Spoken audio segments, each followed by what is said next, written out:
Hey, do you ever wonder just exactly what it takes to fix your bumper, or like all the process that a professional does that doesn't remove the bumper? You know, we're an on-site company, and this is what I do for my day job. I go out to people's house and I paint their bumpers, doors, fenders, all those kind of things, all kind of minor auto body stuff, stuff that you really shouldn't need to take it to a body shop for. Anyway, so one of the things that I spend the most time on, believe it or not, is just masking the bumper off and masking off all the little things. Like a front bumper is going to have a lot more lights than a rear bumper will.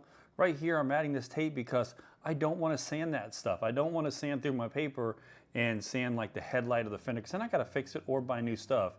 This is some new sandpaper that I tried out today from Empire Abrasive. They sent it to me. They said, hey, we think you're going to like our stuff. Try it out. Tell us what you think, you know. And I tell you what, I'm super impressed with it. For the price and everything like that, it's a great product. I always use 80 grit and 220 grit. Some people like 320 grit or something like that. For me, 80 and 220 grit works perfect for all of my work.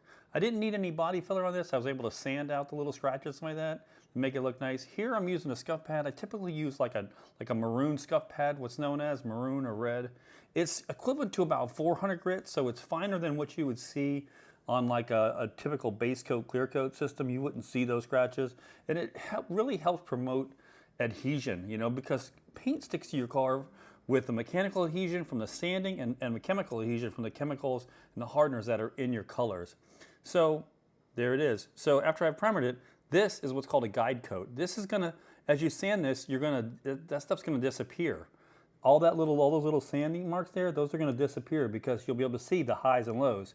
So it really makes it easy for even somebody like me who's been doing it for over 20 years.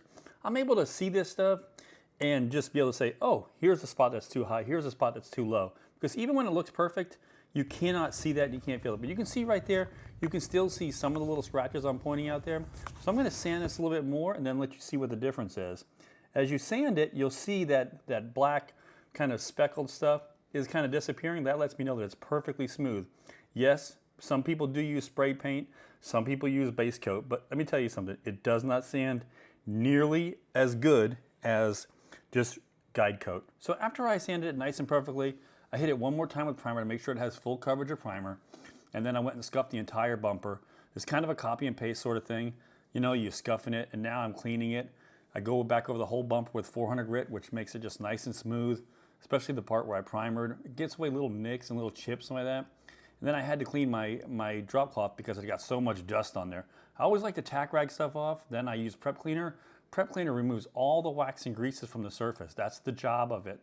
What I didn't show is I didn't show me mixing up the color, because if you're an amateur or if you're not a professional, you're going to probably be buying your paint already mixed, or if you're a small shop, you're not going to bother mixing yours, because it's a large investment to get a mixing system. So most people would just buy the color. And so what I'm doing right here is I'm measuring the temperature. This is really critical to me.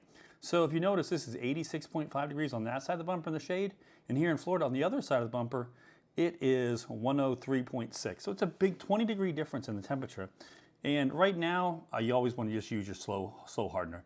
So I've adopted the whole single pull trigger on clear coat. I adopted that probably about a year or two, and I'll tell you what, I absolutely love it. Check it out. Tell me what you think. What do you think? Did I do a good job?